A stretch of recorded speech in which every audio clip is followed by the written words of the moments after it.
हरे कृष्णा। आपका दिन शुभ और मंगलमय हो। आज की इस वीडियो में आप सुनने वाले हैं गुरुवार की व्रत कथा। प्राचीन काल की बात है, किसी राज्य में एक बहुत बड़ा प्रतापी और दानवीर राजा राज्य करता था। वह प्रत्येक गुरुवार को व्रत रखता और भूखे और गरीबों को दान देकर पुण्य प्राप्त करता। लेकिन यह बात उसकी रानी को बिल्कुल अच्छी नहीं लगती। वह ना तो दान देती और ना ही व्रत करती, और राजा को भी ऐसा करने से मना करती थी। एक बार राजा शिकार खेलने के लिए वन में चले गए। महल में रानी और दासी थी। उसी समय बृहस्पति देव साधु का रूप धारण करके राजा के दरबार पर भिक्षा मांगने आए। साधु ने जब रानी से भिक्षा मांगी तो रानी ने कहा कि शिशु महाराज, मैं इस दान पुण्य से तंग आ गई हूँ। आप कोई ऐसा उपाय बताइए जिससे कि सारा धन नष्ट हो जाए और मैं आराम से रह सकूं। साधु के रूप में बृहस्पति देव ने कहा, हे देवी, तुम तो बहुत ही विचित्र हो। संतान और धन से कभी कोई दुखी होता है क्या? अगर अधिक धन हो तो इसे शुभ कार्यों में लगाओ, कुंवारी कन्याओं का विवाह कराओ, विद्यालय और बाग बगीचे का निर्माण करवाओ। ऐसा करने से तुम्हारे दोनों लोग सुधर जाएंगे। परंतु साधु की इन बातों से रानी को खुशी नहीं हुई और रानी ने कहा, मुझे तो ऐसे धन की आवश्यकता ही नहीं जिसे मैं दान करती फिरूं, जिसे संभालने में मेरा समय नष्ट हो जाए। तभी साधु ने कहा, यदि तुम्हारी ऐसी इच्छा हो तो जैसा मैं कहता हूँ तुम वैसा ही करना। गुरुवार के दिन तुम अपने घर को गोबर से लिपना, अपने बालों को पीली मिट्टी से धोना और बाल धोते समय स्नान कर लेना, और राजा से कहना कि वह गुरुवार को हजामत बनवा ले, भोजन में मांस मदिरा खाए, कपड़ा धोबी के यहाँ धुलने भेजना। इस प्रकार 7 बृहस्पतिवार करने से तुम्हारा सारा धन नष्ट हो जाएगा। इतना कह करके साधु रूपी बृहस्पति देव अंतर ध्यान हो गए।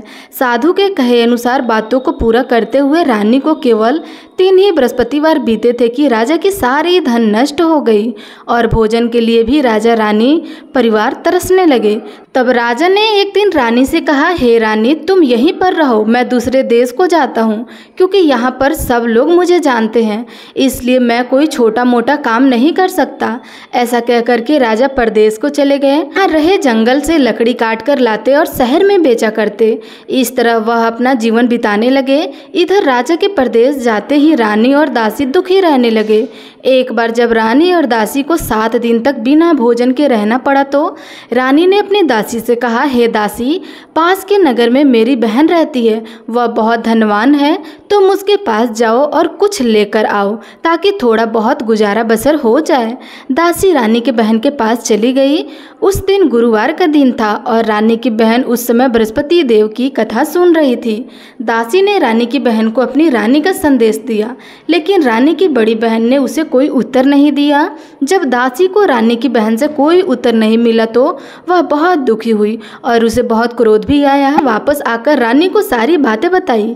यह सुनकर रानी ने अपने भाग्य को बहुत कोसा, लेकिन उधर रानी की बहन ने सोचा कि मेरी बहन की दासी आई हुई थी, परंतु मैंने उसे कुछ नहीं बोला, और यह जानकर वह बहुत दुखी हुई।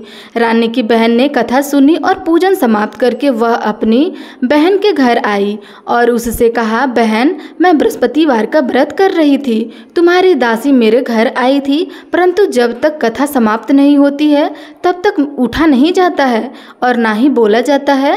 अब तुम बताओ, दासी यह क्यों आई थी? रानी ने कहा, बहन, मैं तुमसे क्या छुपाऊं, हमारे घर में खाने को अनाज तक नहीं है। ऐसा कहते कहते रानी की आंखें भर आई। उसने दासी समेत पिछले 7 दिनों तक भूखे रहने की अपनी बात बताई। रानी के बहन ने यह सब जानकर कहा, देखो बहन, भगवान बृहस्पति देव सबकी मनोकामनाएं पूर्ण करते हैं। देखो, शायद तुम्हारे घर में अनाज रखा हो। पहले तो रानी को विश्वास ही नहीं हुआ, पर बहन के आग्रह करने पर उसने अपनी दासी को अंदर भेजा तो उसे सचमुच अनाज से भरा एक घड़ा मिला। यह देखकर दासी को बड़ी हैरानी हुई। दासी ने रानी से कहा, हे रानी, जब हम भोजन नहीं करते हैं तो व्रत ही तो करते हैं ना, इसलिए क्यों न इनसे व्रत और कथा की विधि पूछ ली जाए ताकि हम भी व्रत कर सके।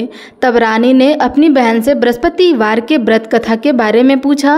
रानी के बहन ने बताया कि बृहस्पतिवार के व्रत में चने की दाल और मुनक्का से भगवान विष्णु का केले की जड़ में पूजन करे और दीपक जलाएं, व्रत कथा सुने और पीला भोजन भी ग्रहण करें। इससे बृहस्पति देव प्रसन्न हो जाते हैं। उन्हें व्रत और पूजन की विधि बताकर रानी की बहन अपने घर लौट आई। 7 दिन के बाद जब गुरुवार आया तो रानी और दासी ने व्रत रखा। गुड़साल में जाकर चना और गुड़ भी लेकर आई। फिर उससे केले की जड़ और विष्णु जी का पूजन किया। अब पीला भोजन कहाँ से आए, इस बात को लेकर दोनों बहुत दुखी थी, लेकिन उन्होंने व्रत रखा था, इसलिए बृहस्पति देव उनसे प्रसन्न थे। इसलिए वह एक साधारण व्यक्ति का रूप धारण करके 2 थालों में सुंदर पीला भोजन दासी को दे गए। भोजन पाकर दासी बहुत प्रसन्न हुई और फिर रानी के साथ मिलकर उसने पीला भोजन ग्रहण किया। इसके बाद वे सभी गुरुवार का व्रत और पूजन करने लगी। बृहस्पति भगवान की कृपा से उनके पास फिर से धन संपत्ति आ गई, परंतु रानी फिर से पहले की तरह आलस्य करने लगी। तब दासी ने कहा, देखो रानी, तुम पहले भी इस प्रकार आलस्य किया करती थी। तुम्हें धन रखने में कष्ट होता था, इस कारण सभी धन नष्ट हो गया, और अब जब भगवान बृहस्पति देव की कृपा से हमें धन फिर से मिला है तो तुम फिर से आलस्य क्यों कर रही हो। रानी को समझाते हुए दासी ने कहा, बड़ी मुसीबतों के बाद हमने इस तरह पाया है, इसलिए हमें दान पुण्य करना चाहिए, भूखे मनुष्यों को भोजन कराना चाहिए और धन को शुभ कार्यों में खर्च करना चाहिए, जिससे तुम्हारे कुल का यश बढ़ेगा, स्वर्ग की प्राप्ति होगी और तुम्हारे पितृ भी प्रसन्न होंगे। दासी की बात मानकर रानी अपना धन शुभ कार्यों में खर्च करने लगी, जिससे पूरे नगर में उसका यश फैल गया। दोस्तों, यह थे बृहस्पतिवार की व्रत कथा। बृहस्पतिवार व्रत कथा के बाद श्रद्धा के साथ आरती करनी चाहिए, जिसके बाद प्रसाद बांटकर उसे ग्रहण स्वयं करना चाहिए। दोस्तों, वीडियो अच्छी लगी हो तो लाइक कमेंट अवश्य करिएगा। धन्यवाद।